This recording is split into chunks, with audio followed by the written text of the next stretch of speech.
Now, last 60, 70 years, we have put money into roads. That's not a issue at all. That should have been. But we ignored railways completely. So as a consequence of that, the share of transportation in the railways has gone down significantly. And now it has reached a very precarious level because freight, we just hike the price. In fertilizer, of course, there is little bit pass-through. But otherwise, everywhere, the transportation, the carrying capacity of the railways has gone down because it was no augmentation of capacity. And secondly, because roads were expanding rapidly, the traffic has moved to the road. Now the question is, there should not be any objection, but is it a good idea in the context of today's world where environment is becoming important? The emissions are threatening the human lives as well as causing huge expenditure on public health. So we need to find out what type of transportation is preferred, and I think railway is undoubtedly the best preferred transportation. So therefore we have to put money, which we started last year. We have made a plan of 8,50,000 crore for the next 5 years. First year we'll be spending just on, from the plan, 1 lakh crore. Plus we have already issued tenders for 40,000 crores for making of diesel and electric locomotives in Bihar, which is GE and Alstom got it.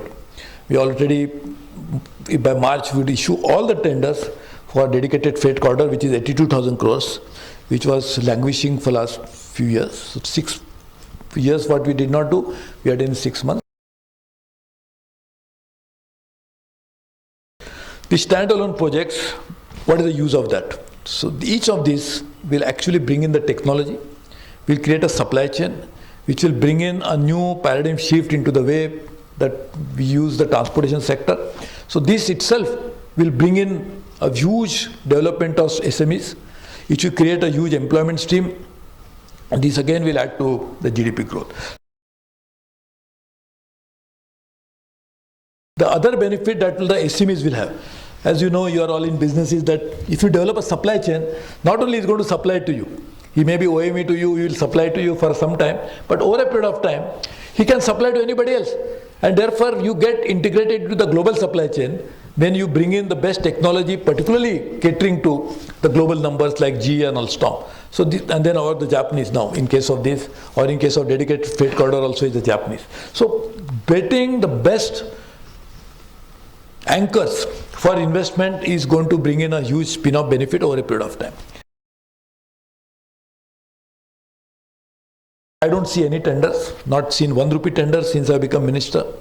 All the tenders powers have been delegated to the general managers, which was very difficult because convincing first the board took few months, and then now we are delegated, including the powers of estimates. We are actually going to make also some changes which I don't want to tell you today because I want you to cover the budget on 28th. So I will try to do something more in terms of ensuring that there is no access barrier to, some people cannot entry barrier because people cannot enter some of the railway businesses because of the complexity. So we want to make that process also transparent to get best technology into the railways, and so that's transparency is a key. Should we continue to be operating at the same level where we started few decades ago, or we should try to bring it to the global standard? So that's another element that we are trying to bring in, and the technology is cutting across everything. Like you mentioned, customer service. There again, we are trying to bring in everything based on technology. So whether it's ticketing, whether it's ordering a meal, which is now done on e-catering basis. So you can order a meal of your choice. If you want Crown Plaza meal, you can order it there. If they are registered as a vendor on the IRCTC website, it will be delivered to your on your seat, like the Domino's pizza is delivered, or even curd rice can be delivered on your. So this is all possible. So technology has to drive not just railways functioning, but also the customer service aspect, safety aspect. We are already tied up with quite a few countries to enhance the safety to a level where there will be global standards. Our organization becomes completely oriented towards the market forces. So this time, first time, our general managers and others, they are here, they will tell you that we made sure that they go and talk to the people for getting freight, because this time the economy, as you know, the core sectors is not expanded. You have been also mentioning it, our finance minister also saying about it. Therefore, we could not get enough freight, whether it's steel or cement. Steel is in deep trouble. So, and if steel 1 ton of steel is not manufactured, that means we cannot transport that. We are not able to transport also the 6-7 times of that, the iron ore, which would have gone into making the steel. So we are lost on both ends. Again, the power demand is not as much because of the industrial production is not improved. Therefore, coal movement is though higher than last year, could have been even bigger, because if the inventory is at now the power plants is all-time high. It used to be less than a week, alarming, which is now all-time high. So all of that put together, we made organization which has to go to the market, talk to them. In fact, we'll take some more steps to increase our basket of freight commodity that we handle, to expand it to a different level. We need to find out other ways of getting the freight revenue, but that is another one. Non-rail revenues are the significant part of global rail operations, maybe as high as 20%, 30% in some cases. In railways in India is hardly anything. So we have to increase that, and to make that, we must find out new streams of income coming to the railways. So station development, which we are trying to do, 400 station development, which will see some action, substantial action, hopefully this year and the next year. Also, we are trying to bring in advertisement as a major source, which again you can see next year, and digitally, and some different ideas on that. Is that because we have almost 8 billion people travel by railway every year, because there are multiple trips people take, but that's the footprint and the footfalls and the eyeballs that we are available. If you can convert that into advertisement, one, that's huge. I mean, nowhere in the world you have that many number of passengers.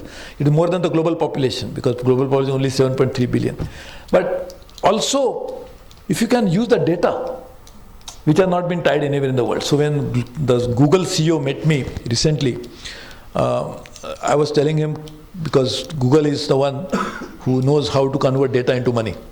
So I was telling them, can you help us to make this data, because 7 billion people, 8 billion people strong database is a huge database, can be converted into huge money. So data mining, data analytics, all of these issues has to be found place. So we are trying to, this is just the beginning, we have to make that, and this is first time probably anywhere we'll be doing anything like this.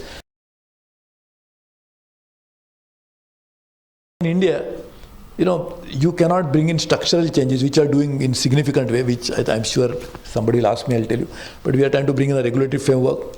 We are trying to, as I said, delegation itself is a huge reform in the railways. The most centralized organization in the world is now becoming most decentralized one.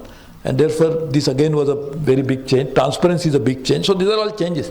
But if you do not address customers, you'll never be able to run the railway. So realizing the political realities of India. So we have made the cabinet approved only last week a joint venture with the states, in which the states can participate with central government as partners. So there were project-specific SPVs, but this is vastly different than that, because it's an ownership issue. The railways will be sharing ownership with state governments, and that's a very significant change, and therefore I think we should look forward to that. I hope Tamil Nadu will also have a similar joint venture. They had agreed actually, but earlier in principle. Now we need to take the next step. I don't know whether before or after election, but we'll do that. You have to run the system, you have to make profit. No other ministry is required to make a balance sheet or the profit loss account, I mean that whatever name you call it. But we still have to balance the budget. We have to run the railways. We have to take care of those 15 lakh employees on a day-to-day basis. We have to take care of these 2.7 crore passengers a day, their complaints, and also do fundraising for the new projects, run the projects, implement the project, do it in transparent way. It is something, you tell me any organization in the world which does all this.